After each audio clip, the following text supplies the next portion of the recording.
Assalamu alaikum. Start by the name of Allah. Today, day 51. Today we learn about adverbial. একটি ইংরেজি বাক্যের ভার্বকে often কিভাবে, হয়ার স্থান, ওয়াই কারণ, হোয়েন সময়, হাউ মাচ কতটা, হাউ অফেন কতবার দিয়ে প্রশ্ন করে অ্যাডভার্ব পাওয়া যায়। অ্যাডভার্ব সম্পর্কে মৌলিক তথ্য জানতে ডে 24 বিশ্বজয়ের প্যারা ইউটিউব চ্যানেলে ডে 24-এ অ্যাডভার্ব সম্পর্কে মৌলিক তথ্য আলোচনা করা আছে। এইবার আমরা আমাদের আলোচনার মধ্যে প্রবেশ করি।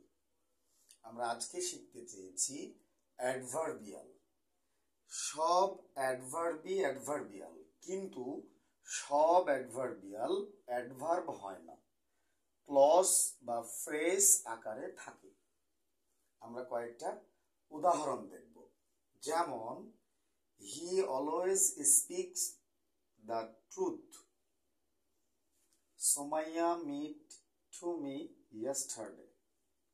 এই দুইটা উদাহরণে এখানে অলওয়েজ এবং ইয়েস্টারডে, অলওয়েজ এবং ইয়েস্টারডে সিঙ্গেল ওয়ার্ড অ্যাডভার্ব, এদের অ্যাডভার্বিয়ালও বলা যাবে। হাউ অফেন দিয়ে স্পিক্স কে প্রশ্ন করলে কতবার বা কি মানে কতবার সে সত্য কথা বলে, সে সর্বদাই সত্য কথা বলে। এবং হোয়েন দিয়ে মিট ভার্বকে প্রশ্ন করলে আমরা ইয়েস্টারডে উত্তর পাই। তাই ইয়েস্টারডে এবং অলওয়েজ,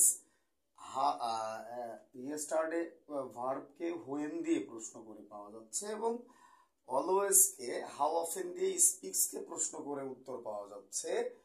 তাই এখানে অলওয়েজ এবং ইয়েস্টারডে সিঙ্গেল ওয়ার্ড অ্যাডভার্ব, এদের অ্যাডভার্বিয়ালও বলা যাবে। কিন্তু যদি আমরা এই তিনটা উদাহরণ খেয়াল করি, তাহলে দেখব যে Sumaiya acted as if she were a queen. দ্বিতীয় উদাহরণটা হচ্ছে Sadiq earns his living by honest means.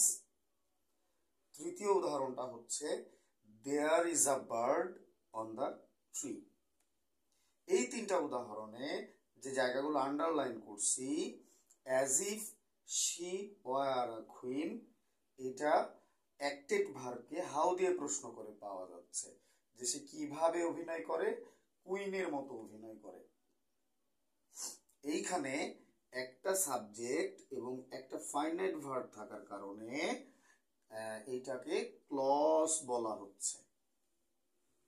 Sadiq earns his living, earns ভার্বকে যদি আমরা হাউ দিয়ে প্রশ্ন করি, যেটা আমরা প্রাথমিক আলোচনায় শিখেছি অ্যাডভার্বিয়ালের আজকের ক্লাসের, যে ওই জায়গাটায় আমরা জেনেছি যে ভার্বকে how, where, when, why, how much, how often দিয়ে প্রশ্ন করলে একটি ইংরেজি বাক্যের ভার্বকে আমরা adverb pi.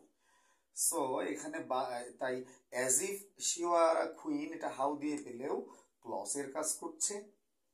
Sadiq earns his living by honest means, এই বাই অনেস্ট মিনস এইটা দিয়ে আর্নসকে প্রশ্ন করলে কিভাবে আয় রোজগার করা হয়, বাই অনেস্ট মিনস সততার সাথে, সততার মাধ্যমে।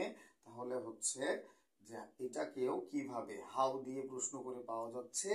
এবং বাই অনেস্ট মিনস এর মধ্যে সাবজেক্ট প্লাস একটা ফাইনাইট ভার্ব নাই, একাধিক ওয়ার্ড একটা অর্থ প্রকাশ করতে এখানে বসেছে বাই অনেস্ট মিনস, তাই এইটা একটা ফ্রেজ। এইবার আমরা দেখব যে তৃতীয় উদাহরণ, there is a bird on the tree. এই অন দ্য ট্রিটা ভার্বকে প্রশ্ন করে, হোয়ার দিয়ে প্রশ্ন করে অন দ্য ট্রিটা পাওয়া যাচ্ছে। অন দ্য ট্রিটা যেহেতু তিনটা শব্দ, একাধিক শব্দ, এখানে কোনো সাবজেক্ট ফাইনাইট ভার্ব নাই, সো এইটা একটা ফ্রেজের কাজ করছে। এইবার উল্লেখ্য যে এইরকম দুই বা ততোধিক শব্দ যখন ফ্রেজ বা ক্লজ আকারে ব্যবহৃত হয় এবং অ্যাডভার্বের কাজ করে তখন তাকে অ্যাডভার্বিয়াল বলে। তার মানে হচ্ছে যখন একটা সিঙ্গেল ওয়ার্ড অ্যাডভার্বের কাজ করে তখন তাকে আমরা সিঙ্গেল ওয়ার্ড অ্যাডভার্বের কাজ করলে তাকে অ্যাডভার্বিয়াল দুইটাই বলতে পারবো। কিন্তু যখন দুই বা ততোধিক শব্দ পাশাপাশি বসবে তখন সেটাকে হয় ফ্রেজ বলা হবে না হলে ক্লজ বলা হবে। ক্লজ তখন বলা হবে যখন দুই বা ততোধিক শব্দের মধ্যে একটা সাবজেক্ট এবং একটা ফাইনাইট ভার্ব থাকবে, এবং অন্যান্য সকল দুই বা ততোধিক শব্দের বেলায় তাকে ফ্রেজ বলা যাবে। এই ফ্রেজ বা ক্লজ আকারে যখন অ্যাডভার্ব ব্যবহৃত হয় এবং ওই অংশটুকু অ্যাডভার্বের কাজ করে তখনই আমরা তাকে অ্যাডভার্বিয়াল বলবো। তার মানে হচ্ছে সোজা সাপটা সিদ্ধান্ত, যখন সিঙ্গেল ওয়ার্ড অ্যাডভার্ব হয় তখন তাকে অ্যাডভার্বও বলা যাবে, অ্যাডভার্বিয়ালও বলা যাবে। কিন্তু যখন দুই বা ততোধিক শব্দ ফ্রেজ বা ক্লজ আকারে একটা সেন্টেন্সে ব্যবহৃত হয় তখন তাকে আমরা অ্যাডভার্বিয়াল বলবো। তখন তাকে আর শুধুমাত্র অ্যাডভার্ব বলবো না, কিন্তু অ্যাডভার্বিয়ালটা অ্যাডভার্বের কাজ করে। ফ্রেজ বা ক্লজ নিয়ে জানতে চোখ বুলিয়ে আসুন ডে 17-তে।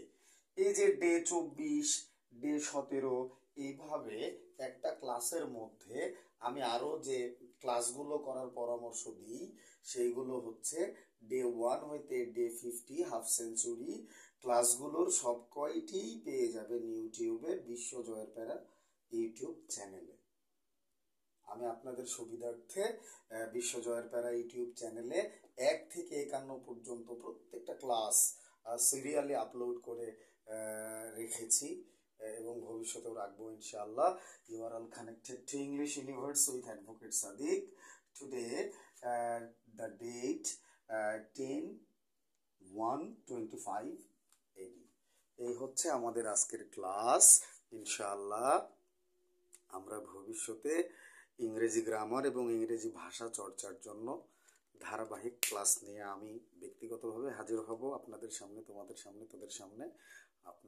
তোরা ইংরেজি গ্রামার এবং ইংরেজি ভাষা চর্চা প্রত্যেক দিনের একটা বা প্রতি সপ্তাহের একটা প্র্যাকটিসের জায়গায় আমার ক্লাসগুলোকে রাখবেন ইনশাআল্লাহ। দেখা হবে ধারাবাহিক ক্লাসগুলোতে। সেই পর্যন্ত সবার জন্য শুভকামনা করতেছি। আসসালামু আলাইকুম।